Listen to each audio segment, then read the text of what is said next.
Alright, so yan mga idol, good day po sa inyong lahat at welcome back sa aking channel. So today's video mga idol, bali gaya ng sabi ko, isi-share ko sa inyo yung sideline natin. Ayan. So bali nagsasublimation tayo ngayon ng shirt. Alright. Ayan, si Commander, busy. So ayan mga idol. Ayan.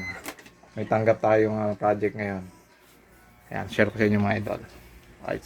Ayan, medyo makalat yung bahay namin. So, ay mga idol na yung finished product natin. Ayan, sa mga nakakaalam. Ayan, sa Iglesia ni Cristo yung giving shirt nila. Ay, siya makikita niya madalas ngayon mga idol. So, ito nga pala yung sublimation mga idol, no? Ayan. Ayan. So, sa sublimation mga idol, bali, kailangan natin ng printer na, ang ink na gamit ay sublimation ink. Ayan. So ito ay umubra lamang sa mga idol. Ayan, sa dry fit. Ayan, yan yung sample ng dry fit natin. Yang simple na yan. Ayan. Kasi sa cotton mga idol, DTF naman. So sa susunod mga idol, papakita ko sa inyo ano yung DTF. So ayan siya. Tapos na mga idol. Ito naman yung print natin sa cotton. Ayan. Yung DTF na yan. Ayan. Ayan siya mga idol. So, sa susunod na mga video natin mga idol, malalaman nyo kung saan natin na galing tong DTF na to. Alright. So, medyo mahirap tong DTF mga idol kasi yung printer niya wala pa tayo. Pero magagawa nyo ng paraan yung mga idol. Ayan, makapag-sideline pa rin kayo dyan. So, sa ngayon, sublimation tayo. Alright. So, yun lang mga idol na ayan. Ganito lang siya. Pag i-print nyo, naka-mirror. Ayan. Naka-mirror yan. Alright. Yan, para pag binaliktad nyo, ayan, pag kinabit nyo, ayan. Ayan siya, igigitna nyo na sa shirt. So, gamit lang kayo ng thermal tape. Ayan, para hindi lumikot mga idol. Bago natin i-press. So, ayan mga idol, nakarami na tayo ng shirt natin. Ayan.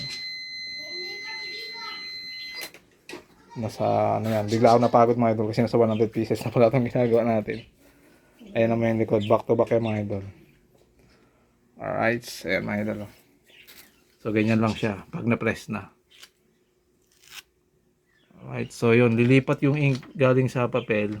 Ayan, lilipat na sa t-shirt natin. So gamit natin yung papel nga pala dito mga idol. Hindi lang basta-basta papel ito mga idol.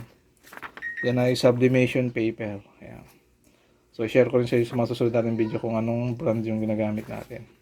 Alright, ang tuturuan ko rin kayo. Yan, sublimation ink yung gamit natin dyan. Alright. So ito mga idol na dry fit. Yan. Hindi yan mainit mga idol. Kasi yung ibang tatak, umiinit pag naarawan. So ito, recta ink siya. Yan. So settings ng heat press natin mga idol. Ayan. Ang settings natin ay, ayan, pakita ko sa inyo mga idol. Ayan, medyo magulo lang dito. Ayan, ang gamit ko ay 200 sa init niya, then 35 seconds. Ayan. Brand ng heat press natin, Kuyi. Yung all-in-one mga idol. Ayan. Share ko rin sa inyo sa sunod mga idol. Ayan, Kuyi yan mga idol. So, depende sa brand mga idol, no, kung ano yung settings niya.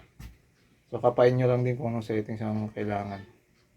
So, sa akin yan yung mobile na settings. Alright. Alright. So, yun lang mga idol, no. Ayan. Tuloy lang kami dito sa aming pagpipress. So, kita sa mga susunod nating video. Please like and subscribe na lang mga idol para ma-update pa kayo sa mga susunod. Alright. Bye-bye.